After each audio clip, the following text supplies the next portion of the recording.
没关系，我真的还好。你很烦，我不要。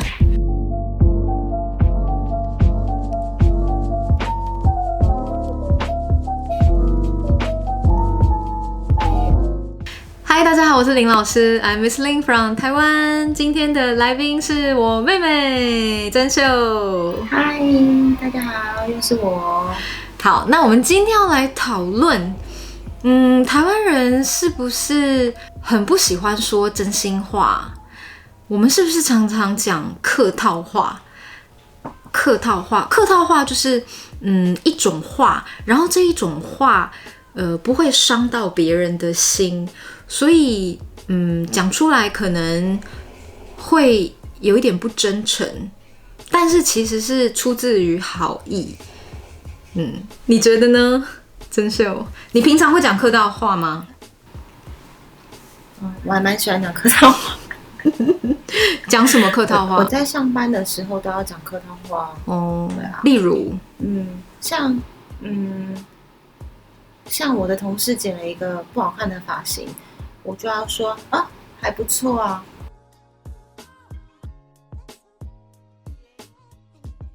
啊，还不错啊。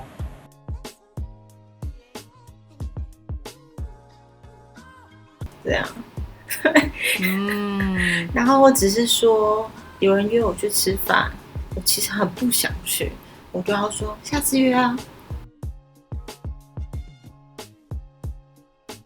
下次约啊。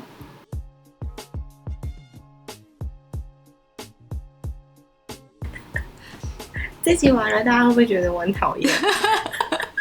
不会啊，我们多多少少都会这样。但是真的就是还不错啊，还不错。这个就是有一点不知道要说什么的时候。我想到一点了，前几天我的同事请了我吃一个我觉得很难吃的东西，他就拿来走到我面前拿给我，硬要我吃，然后我就说我还好，没关系。我还好，没关系。就这样，对，没关系，我真的还好，没关系，我真的还好。对，没关系，我还好，这是什么意思？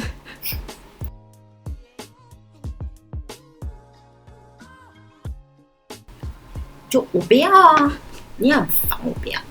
对，不用了。我自己的心理 OS 是这样，对，就是不用，真的不用，对。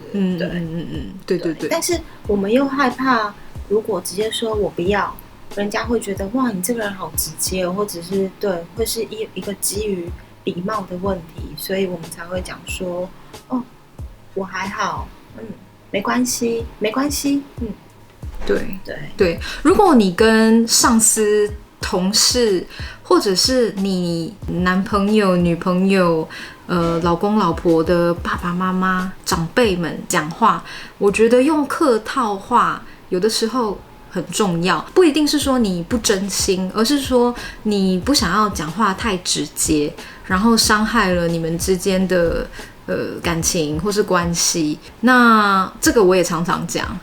没关系，没关系。如果下次有人跟你们说没关系，没关系，就是不用了，不用了的意思。那另外有一个再看看，再看看，跟下次约，下次约，这两个你觉得讲了代表下次别人真的会约你吗？不会啊。我自己个人觉得是完全是不会的，只是因为他不可能跟你讲说。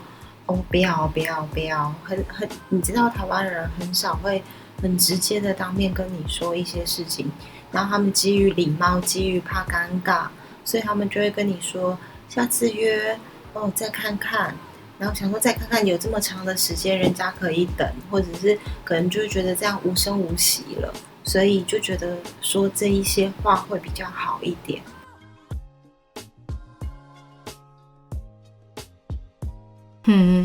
可是有的时候我不想要把话说太满，所以我真的会说下次可以来约，下次可以来约。但是我是真心的哦。像我前几天去买东西的时候，店员就跟我讲说你需要这个吗？我可以帮你留下来哦。对，然后我说没关系，再看看。对，但是对，但是因为我是不好意思跟他讲说不要，对，但是我就跟他讲说再看看这样。对，再看看的话，我也觉得这个可能性就非常的低。再看看，就是我再考虑一下的意思。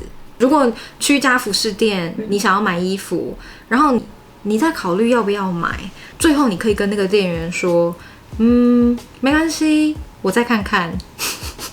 对，你也常这样吗？有一些过分的会说，我等一下再来买。哦，这也是骗人的。妈妈，这个也是骗人的吗？我等一下再来买。是啊，好糟糕哦。60% 的是因为他怕尴尬。哦，对对，因为可能试穿太久，最后什么都没有买。但是其实现在 sales 都听得懂那一些话啦。对啊，对啦，做销售的都听得懂这些话中话。对，那你觉得，跟台湾比起来，香港人讲话比较直接吗？香港人也会用客套话吗？我觉得还是会的，只是没有我们台湾那么严重。对。好，那今天的 Culture Talk 就到这里。如果你们有希望我跟我妹谈论什么特别的话题，都可以在下面留言告诉我们哦。那我们就下个影片见啦，拜拜。